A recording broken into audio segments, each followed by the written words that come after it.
वासुदेवाय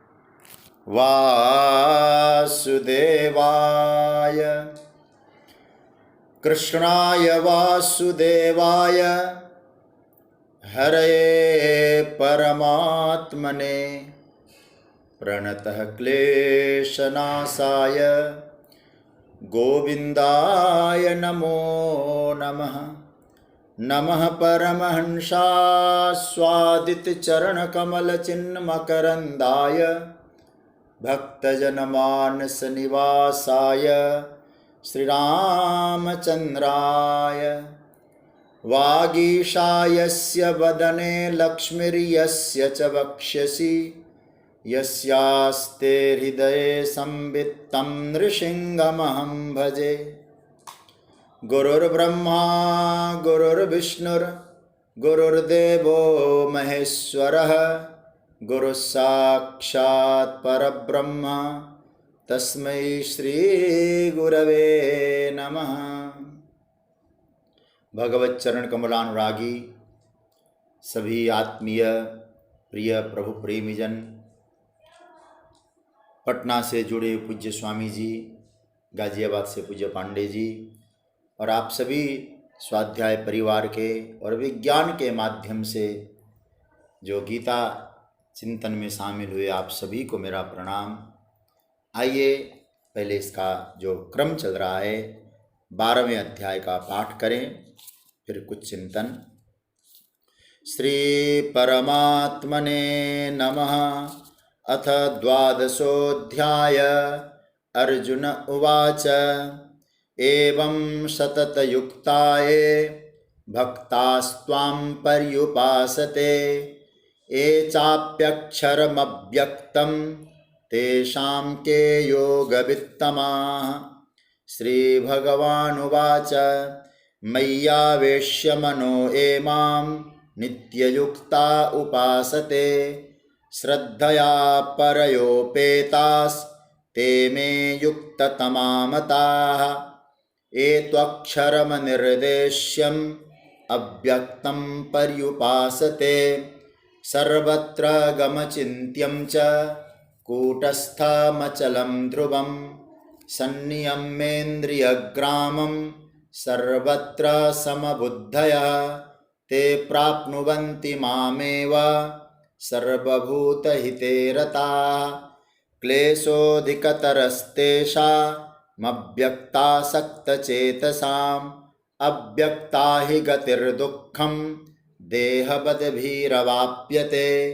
ये तु सर्वाणि कर्माणि मयि सन्न्यस्य मत्पराः अनन्येनैव योगेन मां ध्यायन्त उपासते तेषामहं समुद्धर्ता मृत्युसंसारसागरात् भवामि न चिरात् पार्थ मय्यावेशितचेतसां। मय्येव मन आधत्स्व मयि बुद्धिं निवेशय निवसिष्यसि मय्येव अत ऊर्ध्वं न संशयः। अथ चित्तं समाधातुं न शक्नोषि मयि स्थिरम् अभ्यासयोगेन ततो मामिच्छाप्तुं धनञ्जय। अभ्यासेऽप्यसमर्थोऽसि मत्कर्म परमो भव मदर्थमपि कर्माणि कुर्वन् सिद्धिमवाप्स्यसि। अथैतदप्यशक्तोऽसि कर्तुं मद्योगमाश्रितः सर्वकर्मफलत्यागं ततः कुरु यतात्मवान्। श्रेयो हि ज्ञानमभ्यासात् ज्ञानात् ध्यानं विशिष्यते ध्यानात् कर्मफलत्यागस्त्यागात् शान्तिरनन्तरम्।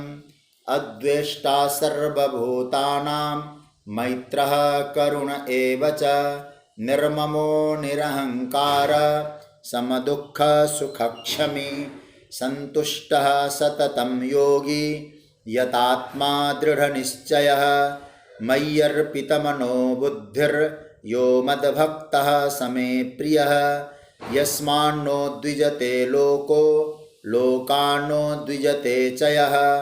हर्षामर्षभयोद्वेगैर्मुक्तो यः स च मे प्रियः।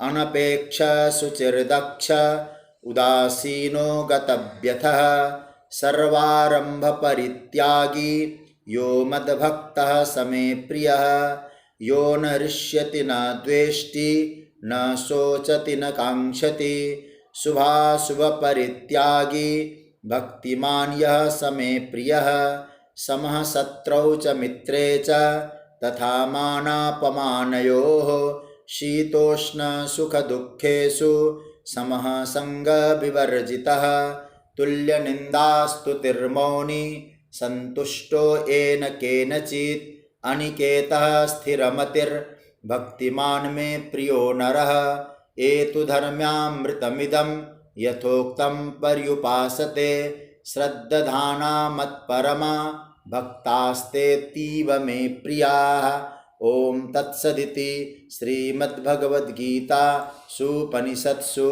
ब्रह्म विद्यायां योगशास्त्रे श्रीकृष्णार्जुन संवादे भक्ति योगो नाम द्वादशोऽध्यायः।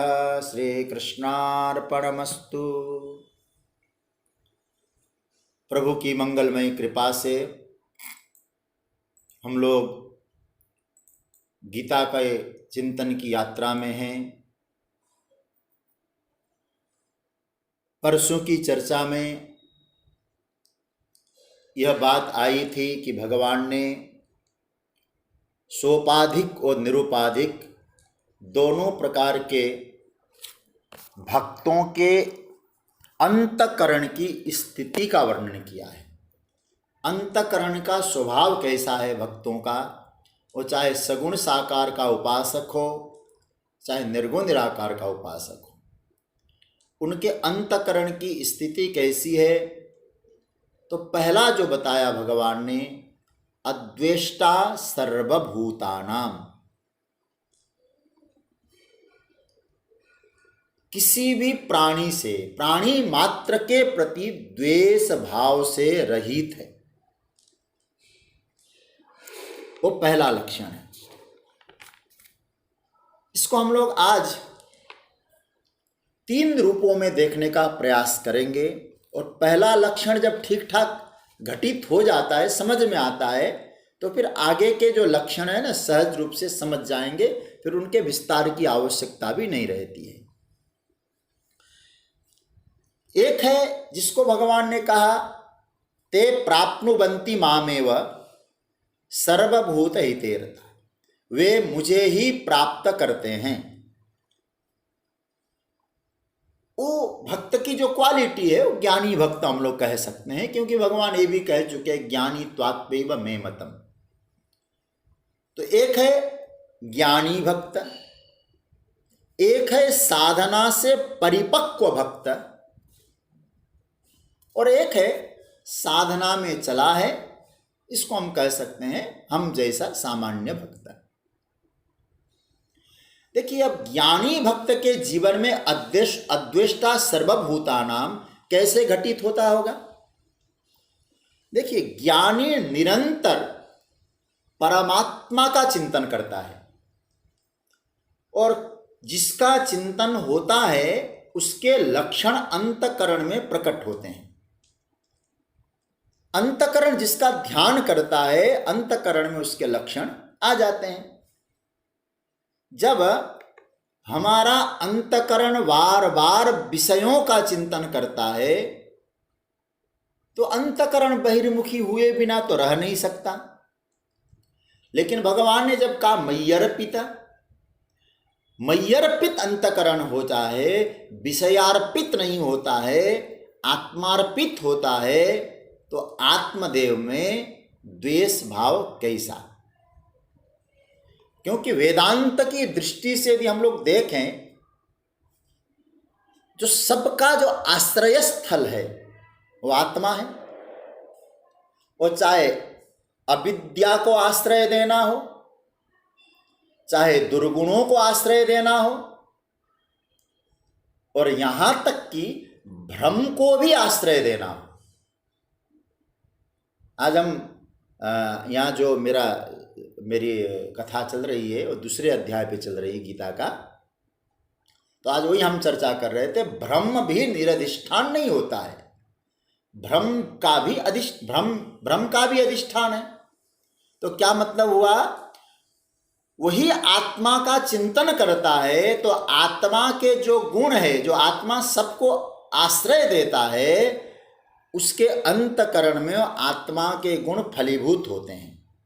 तो साधक का जो हृदय है वो क्या बन जाएगा, अहिंसक बन जाएगा, क्योंकि सबको आश्रय दे रहा है। तो परिणाम क्या होगा, जब सबको आश्रय दिया, अहिंसक बन गया, तो वहां द्वेष के लिए स्थान बचा कैसा, अधिष्ठान का बोध हो गया ना। तो इसका अर्थ यह हुआ, ज्ञानी में अद्वेष्टा सर्वभूतानाम तो घटित हो ही गया है, क्योंकि आत्मा का चिंतन करके अधिष्ठान ही उसके अंतकरण में अवतरित हुआ है, आत्मा के गुण अवतरित हुए। ये तो हुआ ज्ञानी के लिए अद्वेष्टा सर्वभूतानाम। दूसरा, जो परिपक्व साधक है, उस परिपक्व साधक के लिए यहां संदेश क्या है अद्वेष्टा सर्वभूतानाम में। देखिए, यदि साधक और परिपक्व साधक अपनी साधना की ऊंचाई पर पहुंचा हो, भले ही वो ज्ञानी न हो, तो उसके अंतकरण में विकारों से प्रेम तो हो ही नहीं सकता।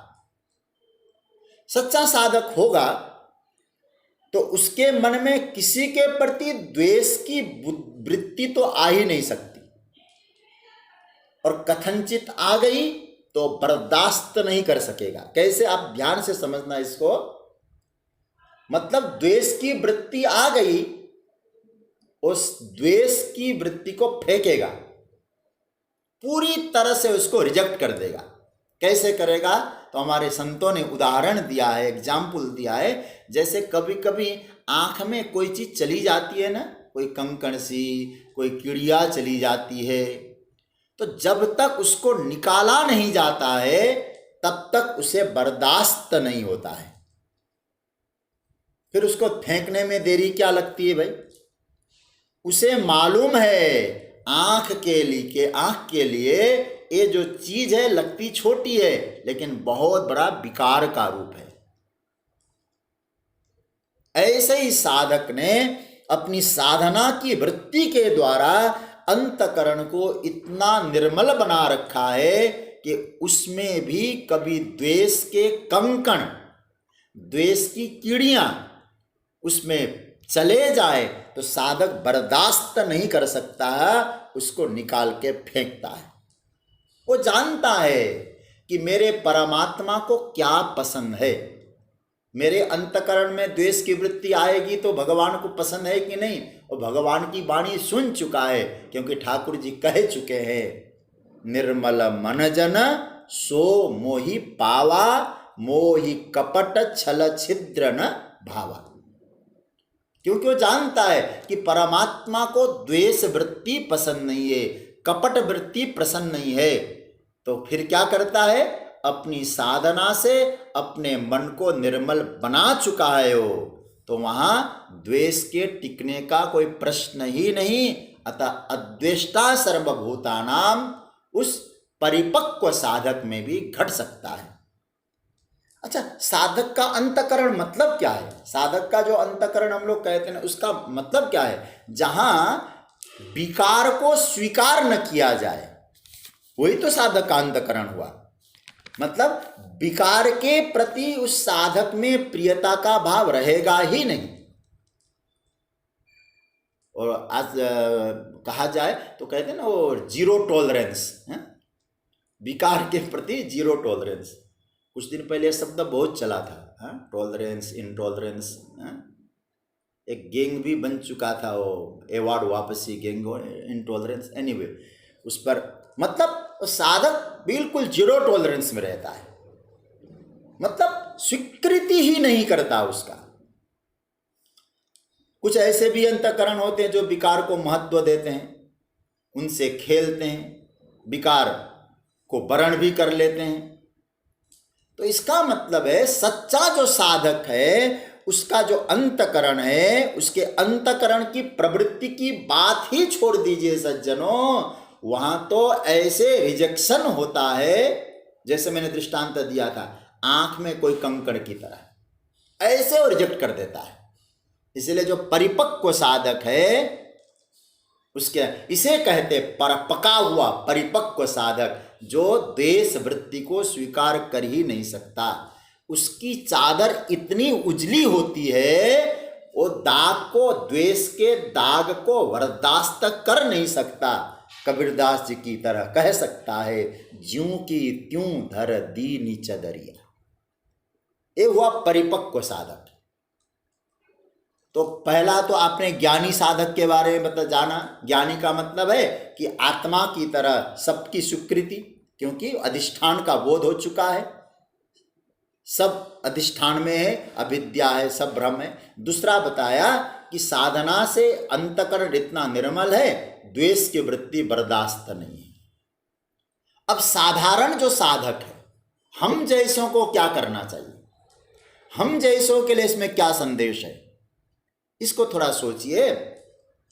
जो इतने परिपक्व अवस्था में नहीं पहुंचा, अभी साधना के मार्ग में ही है, उस साधक के लिए क्या संदेश है अद्वेष्टा सर्वभूता नाम में? उसके लिए संदेश है कि वो भक्त किसी से द्वेष करता नहीं है, द्वेष की वृत्ति का कभी आदर करता नहीं है, और मतलब उसकी दृष्टि में द्वेष को महत्व नहीं देता, द्वेष का अनादर ही करता है।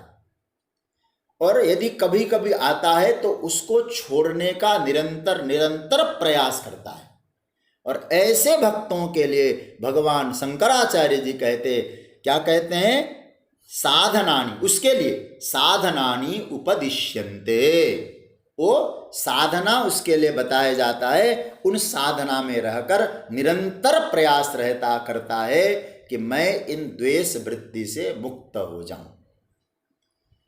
आते हैं तो प्रयास करके साधना के द्वारा उनसे मुक्त होता है। इस साधारण अवस्था के हम जैसे साधक हैं। तो 3 लेयर हो गई अभी।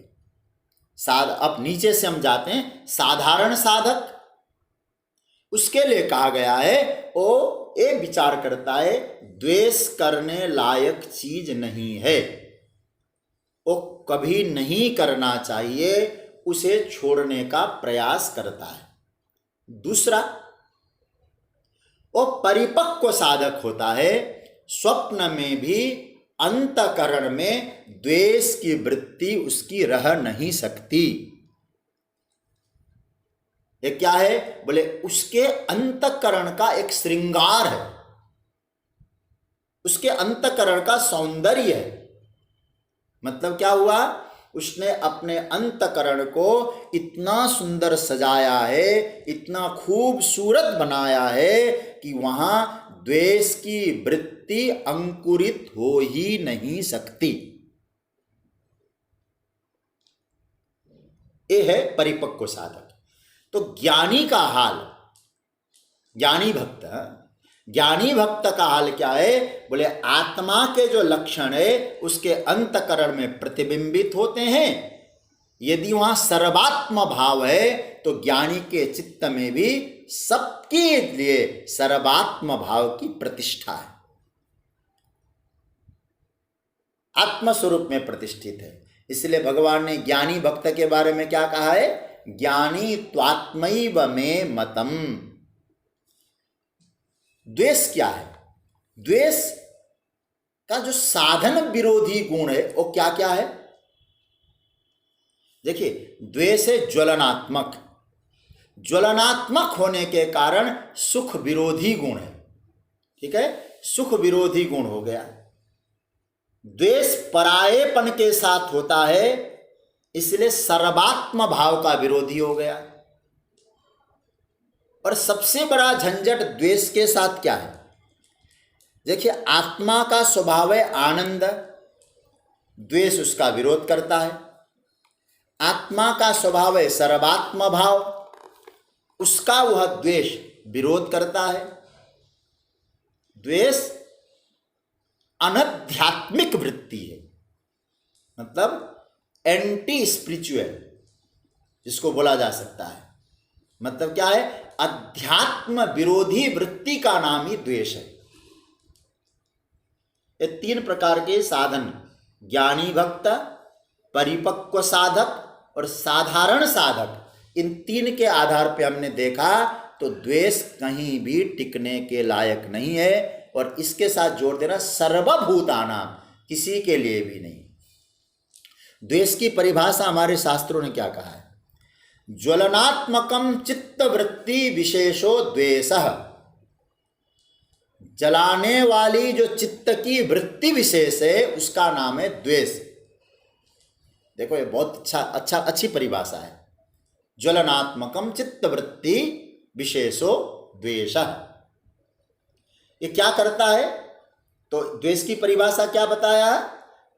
चित्त की वृत्ति में ज्वलन पैदा करने वाला, मतलब हृदय में ज्वलन भाव, ज्वलन वृत्ति की पैदा ये करता है, ज्वलन की वृत्ति। देखिए किसी का स्वभावी ज्वलन का ही होता है। और कैसे होता है? जिसके चित्त में द्वेष की वृत्ति लगी, वो याद रखना दूसरे को जला पाएगी या नहीं पाएगी, लेकिन स्वयं को तो जला के रख देगी, क्योंकि वृत्ति ऐसी है, ज्वलनात्मक। अच्छा, हमारे हृदय में किसी के प्रति द्वेष होगा तो जलेगा कौन? बोले हमारा हृदय जलता रहेगा, हृदय में ज्वलन पैदा होता रहेगा। और लगता है ज्वलन पैदा, एक अंधापना, एक मूर्खता उसके जीवन में प्रकट हो जाएगा। जैसे द्वेष होता है ना, हम लोग कभी कभी द्वेष होता है ना तो औरों पर बरस पड़ते हैं। कहावत है ना, ठोकर लगी पहाड़ में फोड़ी घर की सील। कहीं हमको दिक्कत आ गई और घर में जाकर हमने द्वेष किसी से किया और किसी पर हम बरस पड़े। चिढ़कर आते हैं और घर में बरसते हैं, ऑफिस में चिढ़कर आए और घर पे हम बरस पड़े पत्नी के ऊपर, और पत्नी कहीं समझदार हो, अच्छा जवाब देने वाली हो, बच्चों पर। मूर्ख बनाता है द्वेष की वृत्ति। इसलिए अंधापन एक आता है ना, और द्वेष से पैदा ही अंधापन हो जाता है। तो सज्जनों, यहां बहुत बढ़िया बात कर आपको एक अंतिम बात सुनाते हैं। देखो, हमारे पूज्यपाद श्री चक्र जी महाराज का एक भाव मुझे याद आ रहा है। वो कहा करते थे कि किसी से द्वेष करते हैं तो उनको ये समझ लेना चाहिए, द्वेष मतलब हृदय को जलाता है। और तेरे हृदय में कौन है? तो कन्हैया तो छाती ठोक कर कहता है, ईश्वर सर्वभूतानां हृदय से अर्जुन तिष्ठति।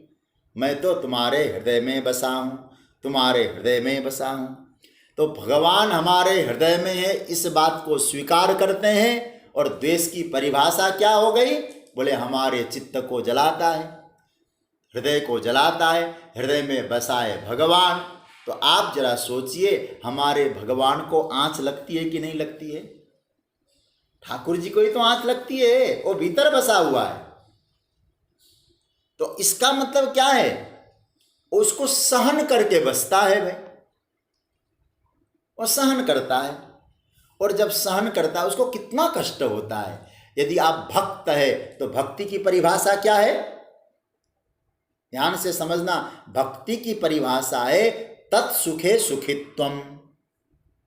ये भक्ति की परिभाषा, मतलब परमात्मा के सुख में स्वयं के सुख की अनुभूति करना, ये भक्ति है। तो सीधी सी बात है, भक्ति का मतलब है हम कैसी भी अवस्था में रहे भगवान, तुझे मुझे तुझ तेरे लिए मुझे सुख पहुंचाना है। भक्ति का मतलब ये हुआ, आप भक्ति कर रहे हैं, द्वेष कर रहे हैं, भीतर बसा है भगवान, तो भगवान को सुख पहुंचा रहे कि दुख पहुंचा रहे हैं। इसलिए यहां सोचने की बात है। अब अद्वेष्टा सर्वभूतानां में जो भगवान ने कह दिया, जैसे तूने अपने बारे में तो सोचा कि मेरे हृदय में भगवान है, मुझे द्वेष नहीं रखना चाहिए अंतःकरण में, तो जैसे मेरे हृदय में भगवान है, दूसरे के हृदय में भी भगवान है। तो इसलिए सर्वभूतानाम शब्द पे ध्यान देना। यदि उसके साथ हमने द्वेष किया, वहां भी तो प्रभु बसे हैं।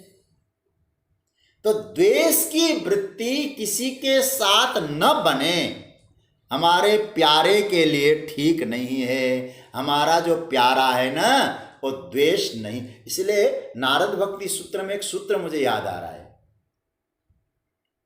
ईश्वरोपि अभिमान द्वेषित्वात् दैन्य प्रियत्वाच्च। वहां अभिमान द्वेष है, भगवान को अभिमान से भी द्वेष है, दीनता से प्यार है।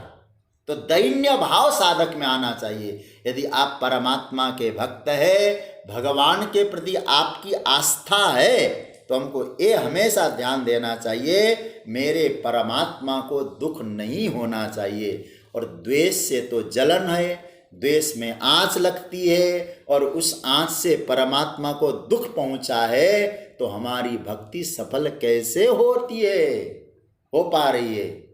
तो द्वेष की जो वृत्ति है वो ज्वलनात्मक वृत्ति है। तो उन ज्वलनात्मक वृत्ति से हमको ऊपर उठना है, क्योंकि भगवान हमारे हृदय में है। उनको, क्योंकि श्याम का स्वभाव है ना, और क्या कष्ट सहन करता है, हमारे कल्याण के लिए सहन करता है। बैठा है, लेकिन इतना हमको भी तो ख्याल रखना चाहिए, उसको दिक्कत न हो कभी। तो दिक्कत होगा द्वेष से। तो हमको क्या करना है, अद्वेष्टा सर्वभूतानां, सभी प्राणियों में परमात्मा है, इसलिए मैं किसी के प्रति द्वेष भाव नहीं रखूंगा। अब महाराज, यदि द्वेष भाव रखना, द्वेष भाव से दुख पहुंचता है, तो आप बताइए फिर हमारे में कौन सा भाव आना चाहिए। तो भगवान कहते मैत्र, ये दूसरा सूत्र है, मैं इस लक्षण की चर्चा आज नहीं करूंगा।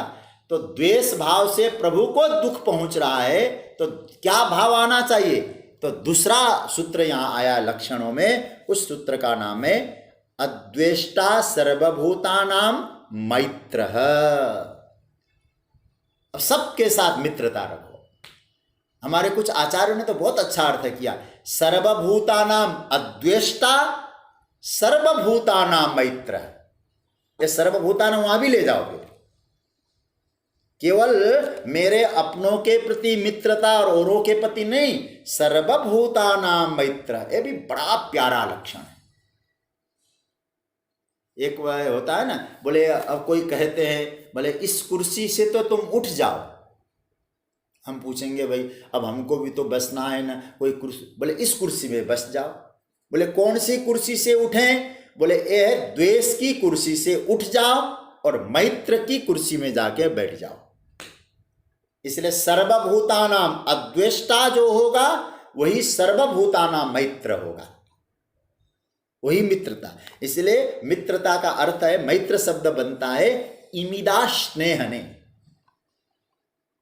जैसे द्वेष शब्द कैसे बना था, अप्रियता से बना था। क्या भाव है महाराज इनके, अप्रीतो, दिशा अप्रीतो से द्वेष बना, और इमिदा स्नेहने उससे बना मित्र। मित्रस्य भाव मैत्र भावार्थ में। तो अब हमको यहाँ ये सोचना होगा कि हम अब द्वेष की कुर्सी से उठे अद्वेष्टा सर्वभूतानां जिस दिन हो जाएंगे, तो सर्वभूतानां मैत्र भी अपने आप घटित हो जाएगा। ये इसका सूत्र है। इस सूत्र को हमें पकड़ना है और पकड़ के अनुभूति की यात्रा में ले जाना है। इसलिए ये जो मैत्र और करुणा, ये सब जो सूत्र है, इन पर हम लोग चर्चा करेंगे, और इसकी चर्चा अब हम लोग सोमवार को करेंगे।